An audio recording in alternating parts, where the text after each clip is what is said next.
How do I come up with a presentation in about 13 minutes notice? So I just go with what I know, and what I know best is wrestling, and not the WWE, TNA type of stuff that you see with the ropes and the flamboyant promos and things of that nature. I will touch on that later, but what I focus on is college, high school, and international wrestling. It's been a passion of mine for a long time, and when I discovered the sport of wrestling in the 10th grade, I didn't actually step on the mat until the 11th grade. What I found it as a sports fan, as somebody who really watched a lot of professional sports, I spent a lot of time watching Sports Center growing up. I missed the bus in like 5th grade just to try to get, the scanned highlights that we could get back in like 1988, 89. So I've been a sports junkie. But when I discovered the sport of wrestling, I was already into the idea that I wanted to be a sports broadcaster. I knew I wanted to be a sports broadcaster from the time I was in the 4th or 5th grade. So I kind of had an idea of what I wanted to do. But when I got involved in wrestling, I was announcing for my high school, the public address announcer for a couple sports. And then by the end, by senior year, I ended up doing 8 sports. But wrestling just kind of took hold of me. And I ended up wrestling for the last 2 years of my high school career at a small high school in Virginia, which was a wrestling crazed town. So it helped that the winning environment of that sport really pulled me in. So when I decided to go to college, I got this wild hair of starting a wrestling website to cover just my area. And at the time, I'd worked for a newspaper, the Daily Press and Newport News. I'd started as a phone snagger, as a clerk. And then I had a radio show called Matt Talk, which was with me and 2 friends. One of the guys, a guy named Greg Martin, who trained me on public address announcing when I was a freshman in high school. I was 14 years old doing PA announcing. So that's just a little of the backstory how I got involved in wrestling. But when the website started, when I was a freshman at Old Dominion University in Norfolk, Virginia, it just started to bloom. I started doing PA for high school wrestling tournaments on the weekends to help me pay tuition. And that kind of planted the seed on, the announcing part of it. Now, again, we'll touch base with that later. So the point of this presentation here is the creation of a podcast network, from Epiphany to entertainment. So now that I've given you a little backstory on wrestling, what I do now is I'm a journalist. I've been covering wrestling for 21 years since I wrote my first story about wrestling when I was 15 years old, actually 22 years as I'm now 37. I've worked for the National Wrestling Coaches Association. I worked for USA Wrestling. I've covered 2 Olympic Games.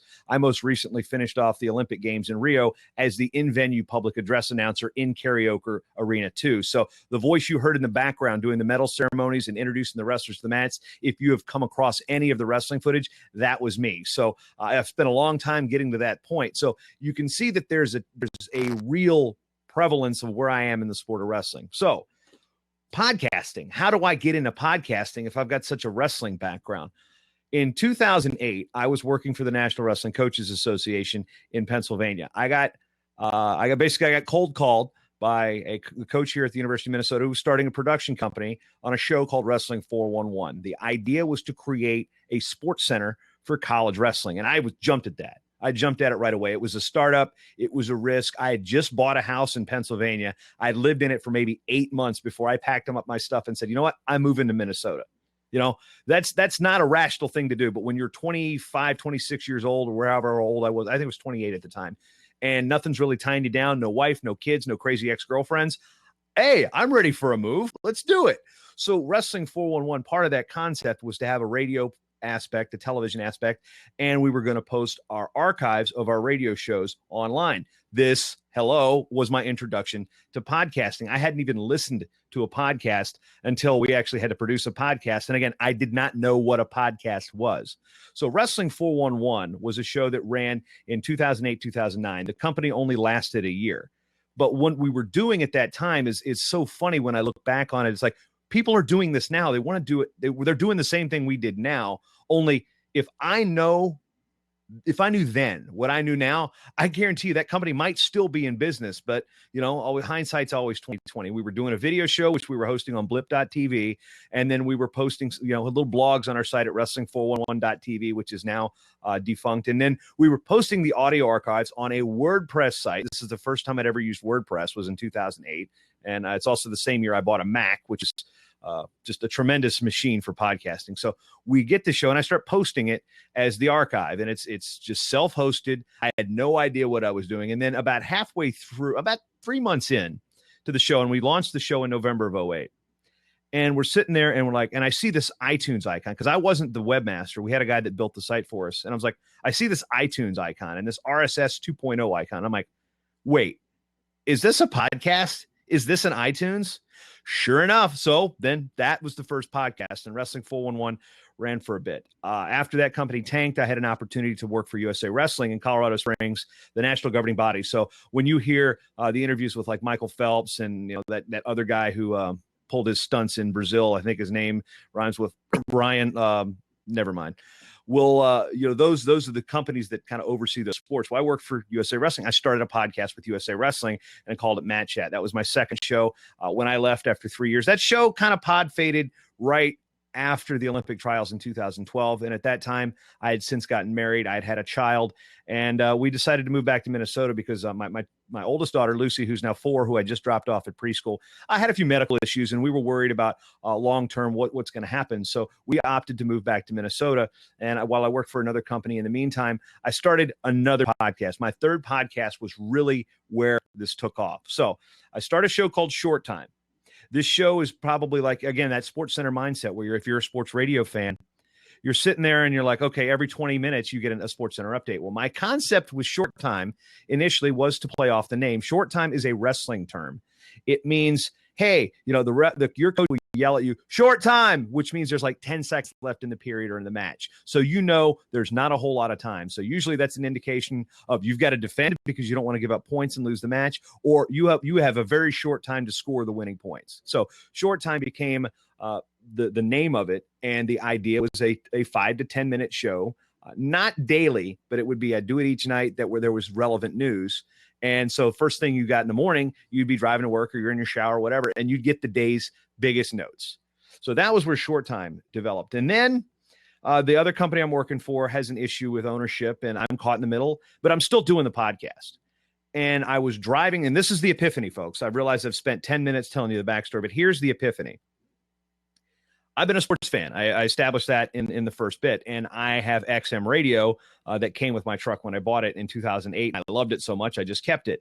So I'm on the road from the Twin Cities to Madison, Wisconsin, which is about a 4-hour drive. I'm going to cover a wrestling tournament. It's the U.S. World Team Trials. This is a tournament that the weight classes for the United States get determined on which athletes will be competing at the World Championships. It's the same thing as like an Olympic trials, only it's not the Olympics. There's a World Championships every year for wrestling. So I'm on the way there, and I'm listening to college sports radio on XM. There's a channel. And I'm listening to it, and it's like, all right, coming up next, it's the Auburn Coaches Show. And I'm like, oh, that's okay. Auburn's got a coaches show. And I'm not really a fan of Auburn. So I just flip the channels. I come back. I think I'm listening to 90s on 9 or some alternative grunge or something. I come back. I was like, oh, what's the next show? All right, next up, Alabama Coaches Show. And I'm like, wait a minute. Then, a little bit later, the LSU Coaches Show. Then they go to the West Coast and the Oregon Coaches Show. And these are for college football. And that's where the light bulb went off in my head. Wait a minute. Wrestling doesn't have this. College wrestling doesn't have this. The sport of wrestling as a whole at the time only had 3 podcasts. I was one of them. I didn't know the other one existed until, probably 2 years ago. And then No Holds Barred was a show that kind of featured wrestling, but it was more a grappling, MMA, and boxing show.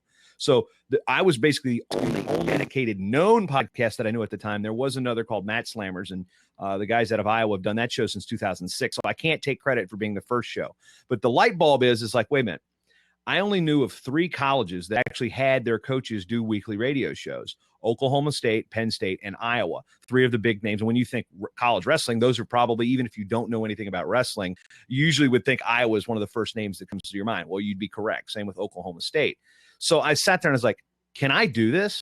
Wait a minute. Can I think I can host these shows for these colleges and have them, pay me to produce them and do them for them and provide them as a service as part of, the network.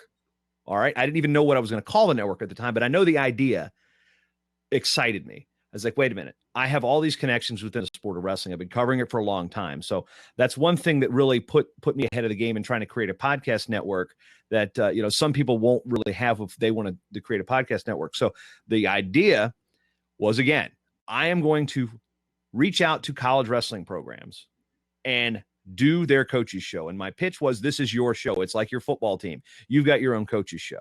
And so that was the idea. I was so excited about the idea. I didn't pull over. I think I had Bluetooth or hands-free or something. Or I may even just been breaking the law by putting the phone up to my ear as I'm driving down I-94. I called my wife immediately.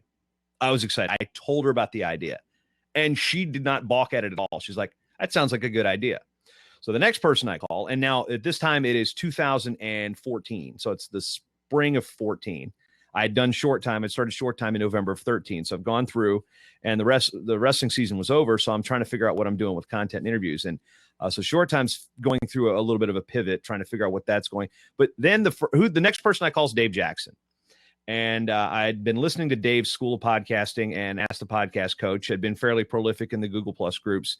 I was that guy who was just rushing in. I was like, all right, I'm going there. I'm going. I met Dave at Podcast Movement. I mean, not Podcast Movement, at NMX. I've not yet been to a Podcast Movement, but I talked to Dave for about 30 minutes. I was like, hey, is this tangible? You know about podcasting. I mean, is this idea, is this concept, does it have legs? And he definitely didn't shoot it down. He goes, yeah, go for it. I mean, what's the worst going to happen? I think this was before No One Can Punch You in the Face became a thing. But if we had to go back and do revisionist history, I'm going to say that Dave said no one's going to punch you in the face if you do this wrong. Dave's going to get credit for that. So now I've got the idea. There's the epiphany. Okay, now a couple things that come up. Now comes the struggle with the concept. We've got the concept. Now the implementation. Who do I reach out to? How do I get this thing off the ground? So right immediately, I have Short Time. That's now basically the flagship of this network that is yet to be named. Then I have a show called On the Mat that my friend Kyle Klingman from the National Wrestling Hall of Fame, the Dan Gable Museum down in Iowa, they do a show on 1650 The Fan, a all sports station in Waterloo, Cedar Falls, rather. I don't want to screw that one up. And I'd been recording that show through like Audio Hijack Pro for years and putting it within, whether it be the Matt Chat feed or then when Short Time started with that. So you were getting like two shows on one feed. Well, I broke off On the Mat to its own feed. And then we're just trying to figure out where it's going. So so now I've got two shows, but what I still don't have is a name. And the name, people struggle with names and people, figure it out. I was searching all sorts of domains, and the one that popped up that wasn't a professional wrestling podcast type of thing, I look at it, I'm like, oh, looks like it's taken. So I look at actually it wasn't taken. It redirected me to somebody else's website. And I'm like, oh, I've heard of this person. I know that they're in the podcast community.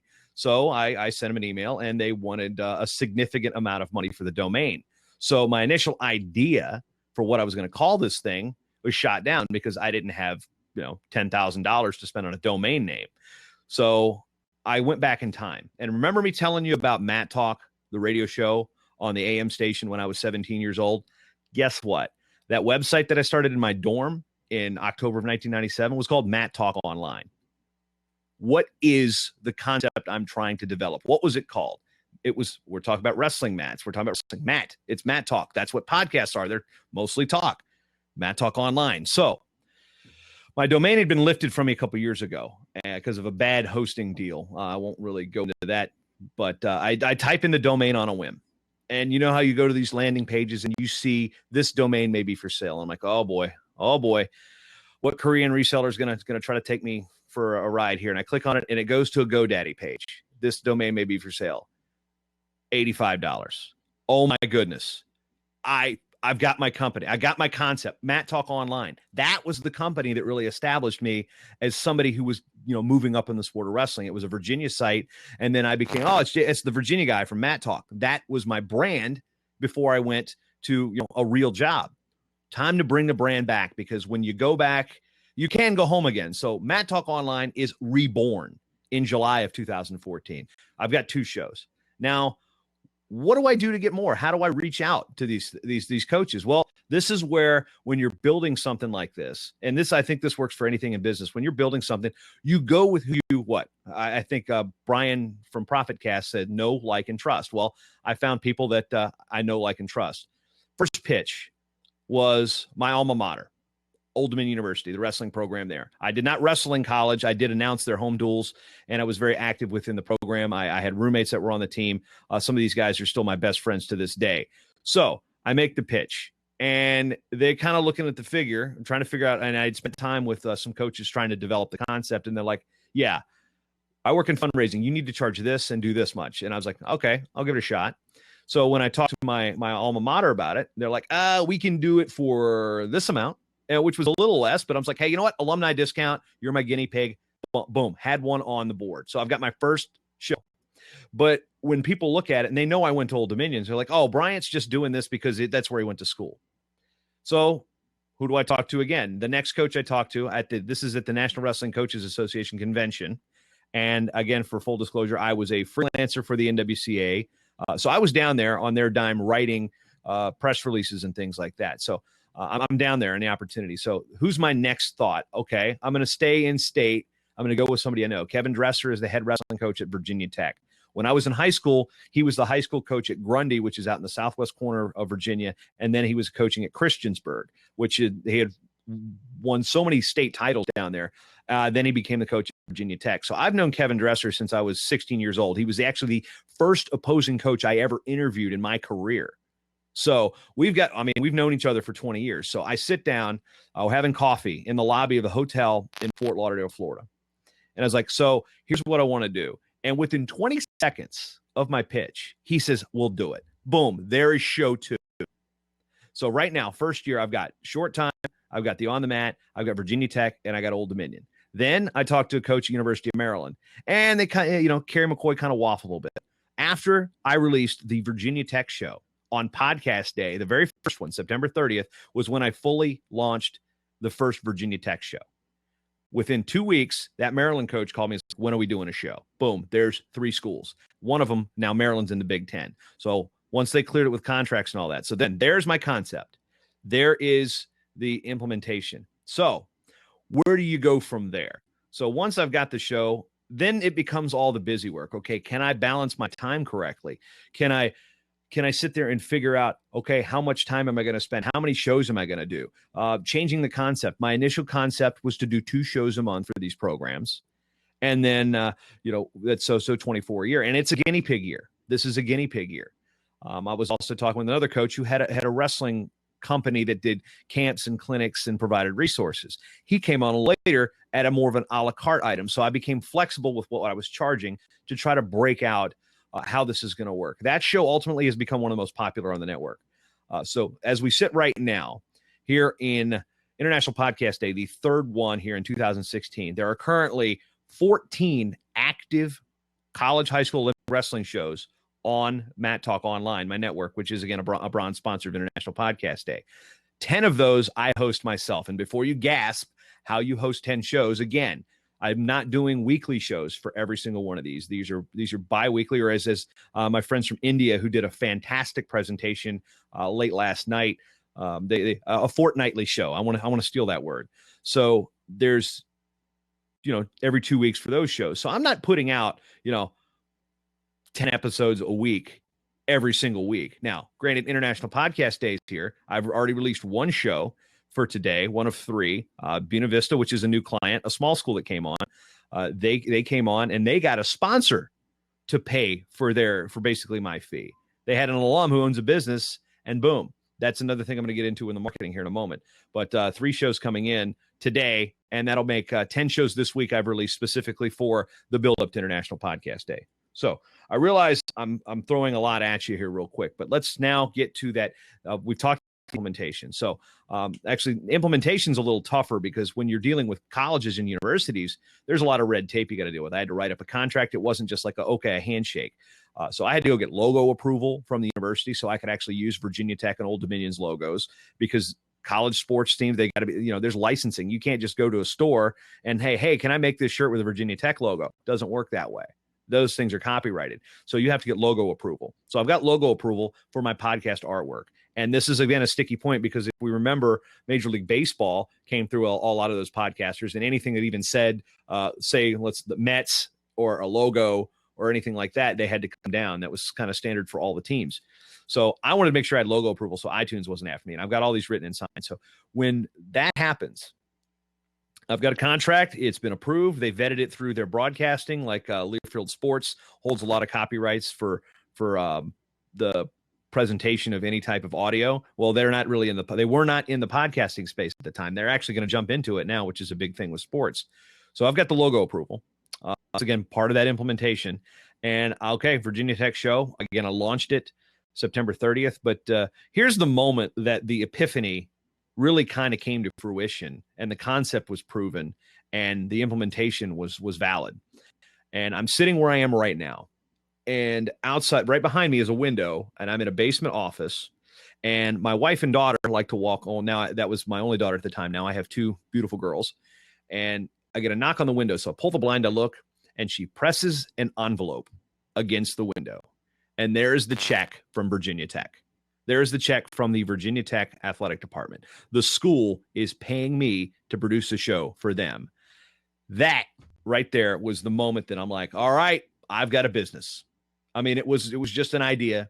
And then Old Dominion soon followed. And then I picked up Buena Vista. I had Maryland for a year. One of those, Maryland did not renew after year one. But and from there, that started a domino effect. This all of a sudden I started tweaking my plan for organizations. Well, we don't have a team. We've got an organization. So Virginia USA Wrestling, again, I'm kind of sticking with the Virginia theme here. Now, they're not all Virginia shows, but we've got a show that talks about the organization, how they're a membership driven organization. So boom, I just, their show, episode 13 of their show is coming out after I get done here. And then the World Wrestling Resource, I talked about that. Daryl Weber, who is an NCAA wrestling champion from Iowa, he's coaching at a school, again, in Virginia, and he has got a coaching system and DVD sales. He's got a whole training system. Well, he's not an active high school coach anymore, but he's going to use the podcast as looking for evergreen content to help push his product. And it's fantastic. His brother really knows the value of podcasts, and that's where they reached out to me there. And then I've also created something that's a little different. I've gone with a crowdfunding project. I'm trying to see what the wrestling community is going to do about crowdfunding a show that's called Legends. And I know Todd Cochran at Blueberry has a show called Podcast Legends. Well, I have a similar type of show. It's called Hall of Fame Legends. And this is where I will interview people that are in the National Wrestling Hall of Fame to kind of preserve their stories. And then I will donate those files to the Hall of Fame for their digital outreach program. And the Hall of Fame just went under a renovation. So now when you click on their names, there's video boards. So the idea is to include those podcasts into those video screens. So if you're walking through the Hall of Fame and you see all these granite plaques of these great wrestlers, and you go to the board and you want to say, I want to find out more about Stanley Henson. Boom, hit the name. And then all of a sudden you're going to see and hear the opportunity to play that podcast. And Stanley Henson is an interesting case. I want to get off, before I get off topic here. So Stanley Henson right now is almost 100 years old. I interviewed him 2 years ago when he was 98. He is the oldest living NCAA college wrestling champion. He won his third NCAA championship in 1939. That was when he won the championship, 1939. He also won tournaments in 1937 and 1938. So Mr. Henson is up there in age. The opportunity to get Mr. Henson to tell his story, let's be honest, it's getting smaller and smaller. So I had the opportunity to go out there. I sat with him for 45 minutes. And I tell you what, folks, I had my RO5. I had my H5. I had every way I could record this man. Every way I could record this man. And that's mobile podcasting. That's another topic entirely. But I got that show launched. Now, the idea behind that, to get him launched and to be part of that digital outreach, this is not something the Hall of Fame is paying me for, because they're a 501c3 nonprofit. They're in a fundraising arm. So I pitched to them, hey, will you endorse this? Let me have your name for it. I will donate the end product back to you. You own half of it. I own half of it. You control what content goes in it. You know, if you can listen, they listen to it before, they vet it. And then when we get enough money through our Patreon campaign each month to produce another episode, we produce another episode. Right now, we've only produced 5. So it's still a situation. I've got a bunch of interviews already in the can, ready to go. I just need the time. It's like, all right, we've hit the mark. Let's go. So we've gone school paid, we've gone independent, which is short time. Now we've gone crowdfunded. So I have a varying degree of shows that are working on the network for various different reasons.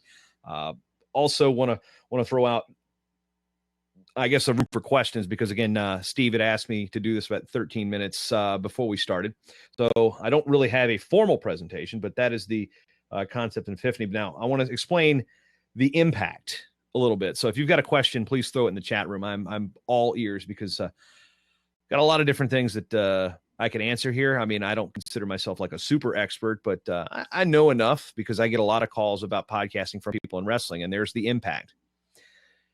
podcasting can do different things for different people, and that is a very, very open-ended type of statement.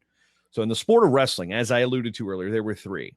Right now, there are about 40 shows, and 14 of them are on my network, including not including the 2 shows that pod faded. I actually reposted the Wrestling 411 content that I found I had on a hard drive somewhere, and my old Matt Chat content. So there are 2 archive shows that are just sitting there. And believe it or not, the USA Wrestling Matt Chat program from 2010 to 2012, 31 episodes, maybe 15, 16 downloads an episode. It sat new and noteworthy for a bit, and I had absolutely 0 promotion on it. So, those of you that are, whatever, it was in there with absolutely zero effort. So, with the shows on the network, again, 14 of those shows are actively on the Mad Talk Podcast Network. And when I had the 10 on my own, then Kyle Klingman's show again was the only show that was not personally produced by myself. And then USA Wrestling, where I used to work, the gentleman who replaced me, Richard Immel, he wants to start a podcast because he was listening to him, and he started a show. And we worked together where we're splitting the cost in terms of hosting. He puts it on their site. I'm putting it on the Mad Talk Podcast Network for distribution. So now I've got the national governing body producing their show, hosting it on their site, also distributing it through mine. Boom. Then I get another show. A buddy of mine from, get this, it's a thing. He does a national wrestling website called D1 College Wrestling. He would do a show that talked to like all Americans within the last 15, 20 years, going from like 2000 on. And here, this is kind of a funny thing where actual podcasts influence the name of another one. And Earl was trying to figure out a name like we all do for various shows. And I listened to Earl's first episode, and I'm like, this guy, he's got a slow, direct manner of speaking. He's not a radio guy, and like a lot of our podcasters, you don't have to be. That's the great thing. I'm actually been an announcer and radio and television person for 20 years. So people say I've got that voice and I can speak it. Yeah, it comes with practice. But my friend Earl gets into talks. He's from Northern Virginia. He's got a little bit of a Southern twang to him a little bit, and the way he asked these questions on this temporary episode was it reminded me of Dan Carlin. And we were trying to figure out what to do. And I was thinking maybe something like the stacks, because, library stacks and going through. But I realized, wait a minute, this is historical, but it's actually rather recent. And we want to play off another wrestling term. So the show is called Sudden History. So there's the double play on that is hardcore history, Dan Carlin, because he kind of sounds like that. But the word sudden victory, that term sudden victory is what we say in wrestling for overtime. It's not sudden death. It's sudden victory. You get the takedown, you win. It's a sudden victory. So Sudden History becomes the name of his show. So then Earl becomes the third person, not myself, to become on the network. And then this group out of Pennsylvania has started a wrestling website called PA Power Wrestling. And in Pennsylvania is a wrestling crazy state. Their high school state tournament's just absolutely nuts. I mean, the best wrestlers in this country, a lot of them come from the state of Pennsylvania. So they started a show. They wanted to put a podcast, and I had a call with them. And, I recommended the ATR 2100 or the AT 2005s and an H5. I think they might have an H4, H5, or an H6. They have one of those. And then they started a show, and they're on the network, and they've been putting stuff out on their own. They send me a text when they have a show updated, and it's great. So all of my affiliates have put out shows this week. I'm putting out 6 myself. So when it's all said and done, there'll be 10 shows out this week. But then again, that's part of the distribution, because also on this feed, they each have their own feeds. And I'll get to your question, Will, about the platform here in a moment. I have a master feed for all of those shows, saved the 2 archive shows. So Wrestling 411 and Matt Chat, we're not in that because they're years old. I didn't want to do that. So you can get 14 different shows in one feed. And it's just kind of crazy. So when you look at it, the network's putting out about 20 to 25 to almost 30 episodes a month. So let's get to the question here in Will Sinclair asking, what platform do I host? I use Libsyn, and I'm 100% Libsyn now. However, my first shows started were self-hosted. Then I went with Blueberry, and I liked Blueberry for a long time. They're a great service. Todd Cochran and his crew at Raw Voice do an amazing thing. For what I was moving to, it's not what I was looking to need. So I do use a PowerPress plugin for MadTalkOnline.com, and I actually use an Appendipity theme. Joey Kissimy's theme works extremely well for what I try to do. It's extremely customizable. But I used Blueberry for a long time for one of the shows. and I used it sometime a little bit for a landing zone for some archival, but I didn't go the WordPress feed, the Blueberry, the PowerPress feed generation for every show. What I did though, I have it for my master feed is a PowerPress feed. And again, I was a customer with Blueberry for probably 6 or 7 years. All 14 active shows and the 2 archive shows are on Libsyn. They each use their individual RSS feeds. They all funnel in using category podcasting within the framework of WordPress and the Appendipity theme. So if you go to madtalkonline.com, you will see that there's different menus, and I've been customizing it there. So Libsyn's been great. Rob Walsh has been a fantastic resource. I can't speak enough for the tech support that Crystal O'Connor and Dave Jackson provide. And of course, the feed with Rob and Elsie Escobar, which I listen to almost immediately as it comes out. So I realized I got away from my impact point here. So impact, I said there were 3 shows. Now there's 40. Well, there's other competitors within the sport of wrestling. You know, Flow Wrestling has got a major site. They have 2 podcasts now. IAWrestle.com is a podcast. Takedown Radio, which is one of my chief competitors, so to speak, in terms of getting interviews, because we're both interview shows, and they've been on the radio for 18 years. So they've got a following. And the fact is now people are starting a podcast. I had a show 2 days ago that was focused on Division III wrestling, and that was another situation where a sponsor is paying for that. And one of the hot topics is about realignment, and I had coaches who were on both sides of the equation sitting there arguing the points about it, and that show has gotten pretty good numbers. And, you know, numbers are relative. Some shows I've had where, I'm getting maybe, 200 an episode, and some shows I'm getting 1,000, and I'm not trying to brag about my stats here, but for the sport of wrestling, it is, we don't really know the value of what we do sometimes. And that's what struggles we have with, like, say, getting advertising, because we've only got like 4 major money companies and everybody's hitting them. And, like Flow Wrestling, for example, is the most trafficked website, I believe, in the world when it comes to international in wrestling. They've got videos. I mean, they got features, they got documentaries, and then I have 2 podcasts. So, and they're using one thing they're doing that I don't like, but hey, it's not my business. So is the autoplay. And I just loathe autoplay. It's not because they do it. It's just, I loathe autoplay, but I think that's an industry standard. But the impact, again, so many people are now starting podcasts. Even when shows that they're not going to use me as a service, South Dakota State has a 10-minute show, Get Jacked Weekly. Wyoming started this show. And I'm always putting feelers out. I'd love to get more schools involved. Well, right now, managing 10 shows is a bit of a burden, but it's all I do. It's not all I do. I do have freelance relationships again, still with the NWCA. And again, my PA announcing gets me some money at times, because I've done some major events. It's been a good year for me.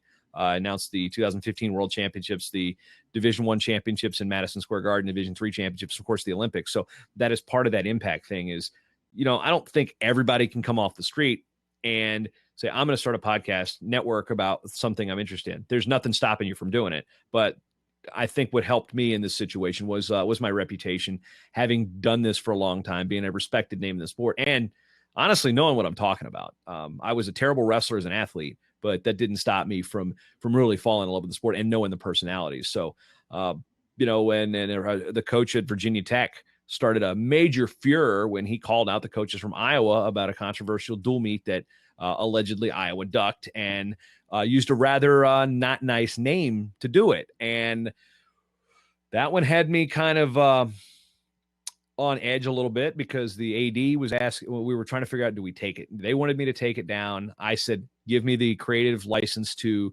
tweak that segment to the point where the idea could get across, but the word wouldn't come out.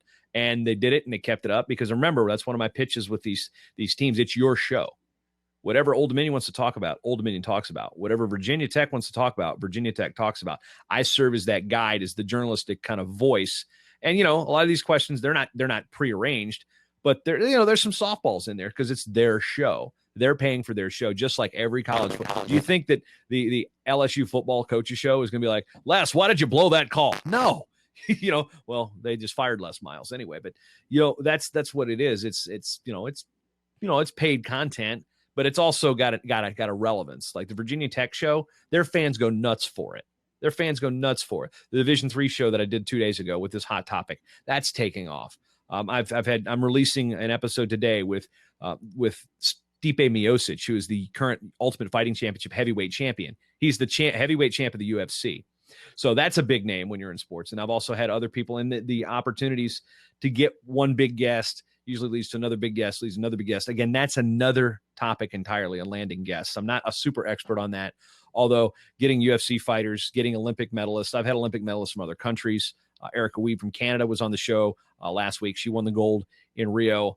Matthew Modine has been on the show talking about the 30th year anniversary of Vision Quest. Mario Lopez has been on the show. Yes, Saved by the Bell. AC Slater was on my show, was a high school wrestler. So there's so many different things, and all of those things have come to the relevance and the impact that we can see in wrestling because, honestly, I've got to say I've been, pardon my language here. Actually, it's not a language. Where's that? Is this an edit point, Steve? Edit point? Coughing? No. But, just getting everything together. And it's been, I got to say, I think my experience has been unique. And it's not like me. I'm trying not to pat myself on the back, but I'm trying to explain my success here is attainable. It is absolutely. And I'm not, breaking the bank or anything. I mean, sorry, John Lee Dumas, he can post his income reports. I'm not going to post mine because you're going to look at it and be like, that's it. Hey, guess what? It's enough to make me happy. It's enough to be sustainable, but it's got room for growth too, because again, this is only the third year of my network. And I've got my first show renewed for season 3. Virginia Tech just renewed the other day. So their third season's coming around. Old Dominion's third season's coming around. Buena Vista, a small Division 3 school in Iowa. They're doing season 2. I just interviewed their sponsor, the guy who owns the company. And it's not even about wrestling. It's like a business recruitment company in Colorado. Buena Vista's in Iowa.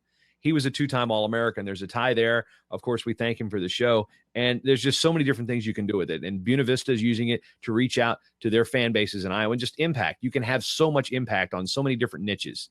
And that's one thing when I look at my numbers. Yeah, I mean, some shows have great numbers when you put them all together. Wow, that's a good month. But that's not the same people listening to every single show.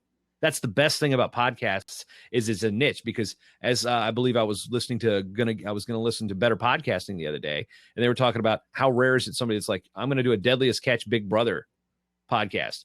Well, that one itself may not get people to listen, but I guarantee you the same people that listen to Deadliest Catch podcasts and Big Brother podcast may or may not be the same. So just keep that in mind. There's going to be on mine. I've got some crossovers, but I'm pretty much expecting that the fans of Buena Vista aren't necessarily listening to Virginia Tech, and that makes me realize that there's a reach there beyond just the show. So I've talked 40 minutes nonstop, kind of off the cuff here. Again, I want to open it up for questions. If you've got anything, Steve, if you're floating around, I can talk about your mustache a little bit more. But there's a lot of things I've done. I mean, I realize I glanced over a lot of stuff, but again, the ultimate thing is the epiphany was driving down the road, thinking I can do something for a sport that I have a deeply involved interest in and I'm vested in. And the second thing was actually doing it. So whether or not I had team shows or not, I'd still do short time. I'd still produce on the mat. And it's just, it's fun. And unfortunately, as Ramona pops in, and I'm not doing so well in her fantasy football league, which is with podcasters. So there's some people. That's another thing in relationships here. I can talk about that now that I've pretty much finished up with my topic. I just want to talk about this will give me a platform to talk about podcasters and people that I've met. Ramona, somebody I met a couple years ago at NMX in Las Vegas. And that unfortunately is only one of 2 podcast conferences I've ever attended. The other one was Podcast Midwest a couple years ago. I have yet to go to Podcast Movement. First year, as I mentioned, that convention in Fort Lauderdale, the Coach Association. Well, the first 2 years, same weekend. Bummer. Missed it. And they pay me. So it's like, I've got to do their press releases. So, okay. I talked with Jared Easley. He lets me know that they're moving it to Chicago. And I'm like, yes, that's like a quick flight or a 6-hour drive. I live in Minneapolis. Then I look and I see 2 strips on a white stick that my wife hands me last year. And that puts the due date of baby number 2 as July 6th. The dates for Podcast Movement 2016. Yep, that week. So that conference blocked by the birth of my second child. So 2017 rolls around. I look, I'm like, all right, because I've been announcing the World Championships in Vegas. I did the Olympics. So the next logical step for me to do would be the World Championships in Paris in 2017. I look at the calendar. I'm like, all right, August podcast movement. It's right after my birthday. I'm an Angels fan. This is going to be great. And I look at the schedule for the 2017 Wrestling World Championships in Paris. Same freaking week as podcast movement 17. So, the walking face palm. I feel like Patrick Stewart right now. So, LNMU, I think that's up to Steve if you want to let him in. Okay, let's see. Craig, let me answer your question first. What advice would you offer to podcasters who want to take it up a notch, monetize more, maybe start or join a network, go full time? As you know, I'm going to borrow Dave Jackson's. Hey, what's up? I'm going to borrow Dave Jackson's advice first. Don't quit your day job before you do it, because I was in a situation where this was almost born out of necessity. So I did it. Yeah, Jared hates wrestling. So take it up a notch. Don't be afraid to fail. I mean, my Wrestling 411 company tanked. It tanked. My magazine, working with Amateur Wrestling News, I was caught in the middle there.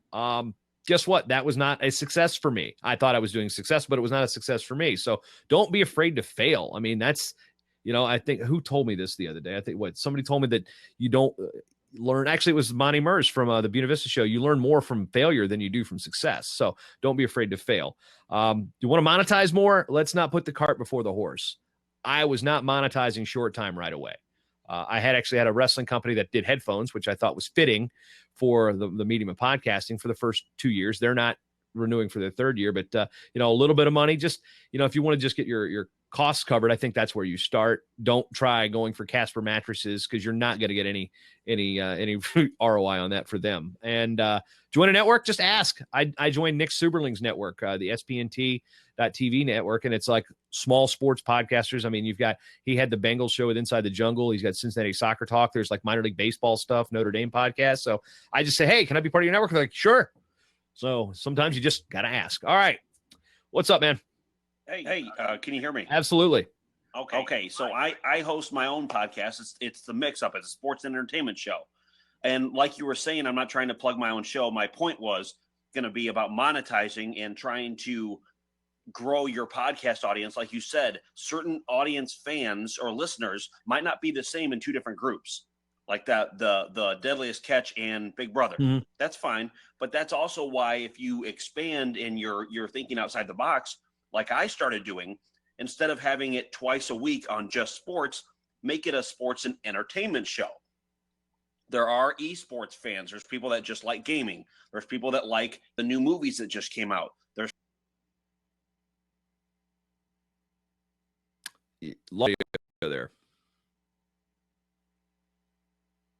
There's people that like silence. I know plenty of people like silence. I know as a parent with a 2-month-old, I would really love some silence every now and then. Nothing yet. Lost your audio. All right. By the way, in case you're wondering what this weird shade is, there's a shade here. I'm like, I'm in the light. I'm not. I'm also not this serious all the time. Matter of fact, I'm like the most not serious person ever. So if you ever see me in a group or like I ask the podcast, because usually I'm quite goofy and, abnormal, so to speak. So usually I'm dancing. Sometimes I've got a mug here from a bar in Fargo. Hey, all right. But yeah. So any other questions we got in the chat? One thing we've got John Lee Dumas is lurking. Him and I have a one commonality, and that's Newport News, Virginia. That's the commonality where he knows about Fort Eustis. I played disc golf at Newport News Park right across the street, basically. So, interestingly enough, I can actually throw a real John Lee Dumas reference here now. First time I've ever been able to do it. So this bar is the Bison Turf. It's in Fargo, North Dakota. On the last day of the Junior Nationals, and I've been going to this bar for 18 years when I go to this tournament every July. On the last day of Fargo, and some of you that have seen my tweets at Jason M. Bryant would have known in July. Yep, the place caught on fire. It ignited. John Lee Dumas, you are partially responsible for burning down my favorite bar in Fargo, because somebody was probably listening to EO Fire, and that's what ignited the bar. That's really a bit of a reach, but I can't turn down the opportunity to throw an On Fire reference in there. Anybody got that cricket sound effect that we use in Google Hangouts? I just want to give John credit too, because he spelled segue correctly. That is an often misspelled word. And having worked at a newspaper for 8 years, how many, yeah.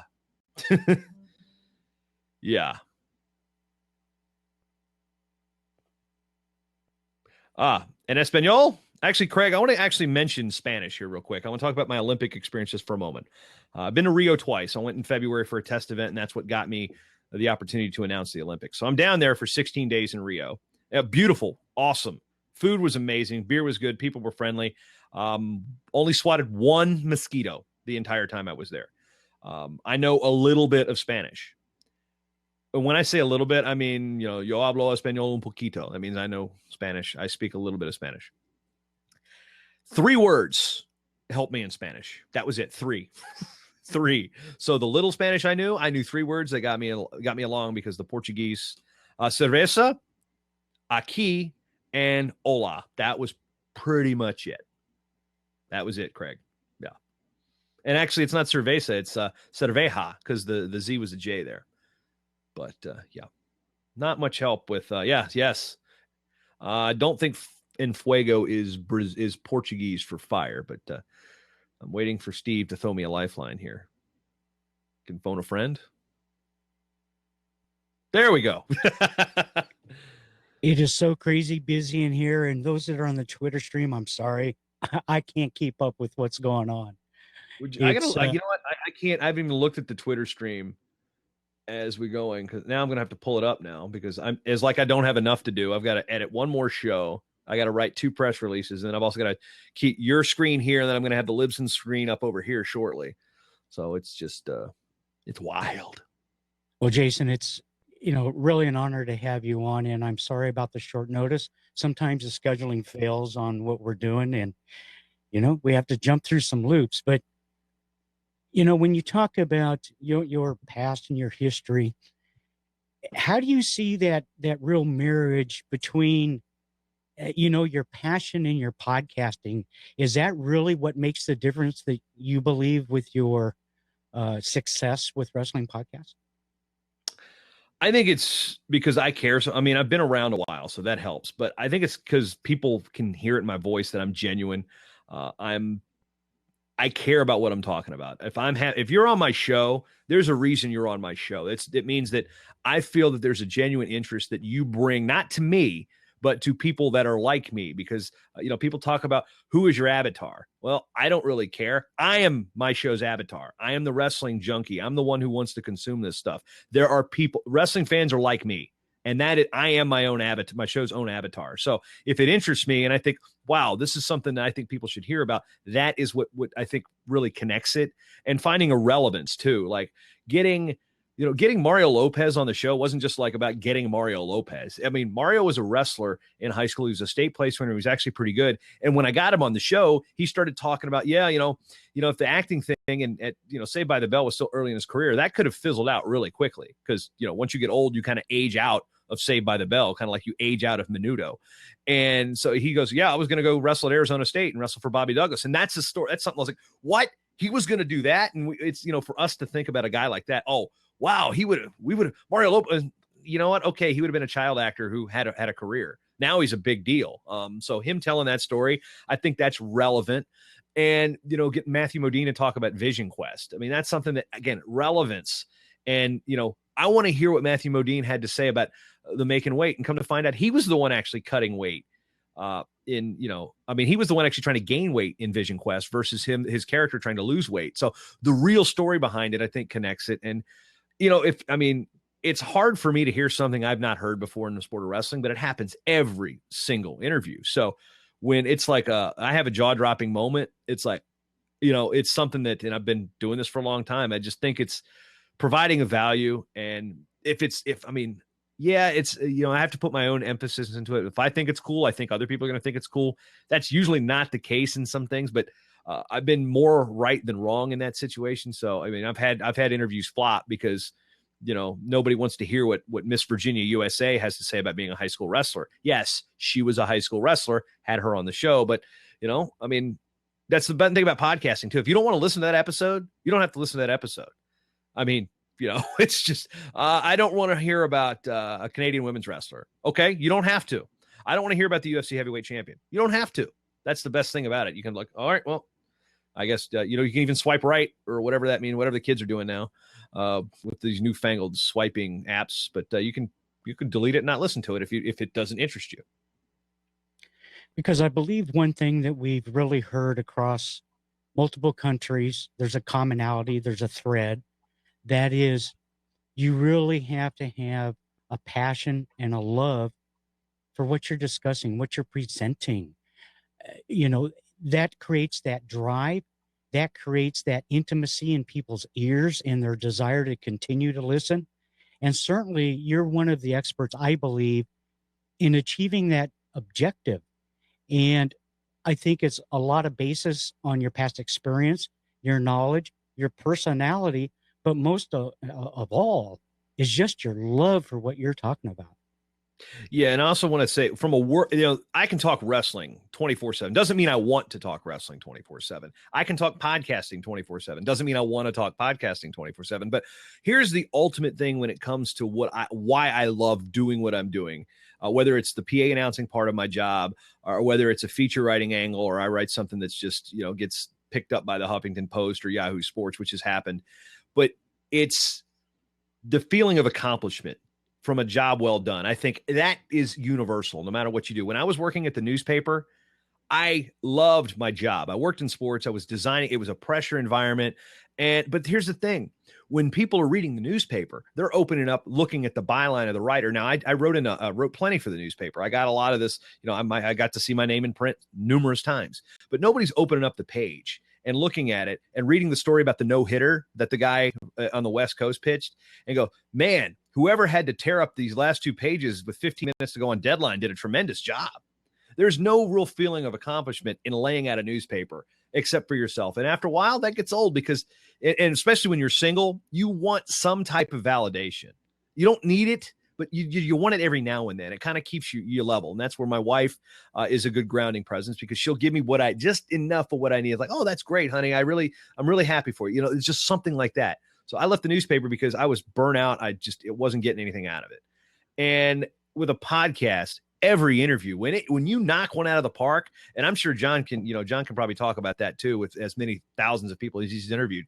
But when you knock an interview out of the park and you post that show, you just do a fist bump, like, yeah. And then you run your stats hoping it blows up. I mean, sometimes you're not going to get the statistical validation, but even when you've done a great show, when you've nailed it, that is kind of that moment as a podcaster that I kind of live for. Like in wrestling, when I announced, the NCAA championships in Madison Square Garden, there's 18,000 people sold out for 3 straight days. And when I call that winner, when I give that national champion that pop, that's what he lives for, is to get his hand raised. But what I live for is giving that athlete that moment that's theirs. So there's so many things with the microphone and podcasting and announcing that allow me to hit that, to knock it out of the park, to be part of special moments. I mean, I look at it in Rio. Helen Maroulis wins the first Olympic wrestling gold medal for a woman ever in wrestling.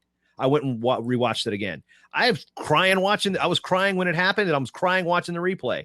But it's that special moment that you live for, whether it's whatever you do. It's just that something to be like, I was a part of something big. I was not the focal point, but I'm the soundtrack for eternity for that wrestling moment. And some of these interviews, that's the soundtrack for eternity. That's Stanley Henson. When he passes away, he's over 100. He's about 100 years old now. His voice in my interview at the Wrestling Hall of Fame, that will be his soundtrack for wrestling eternity. So it's there's a big payoff with this for me, and I really love it. Jason Bryant, you're a master of many talents, and I appreciate you coming on such late notice, and a wealth of information that we've just passed on.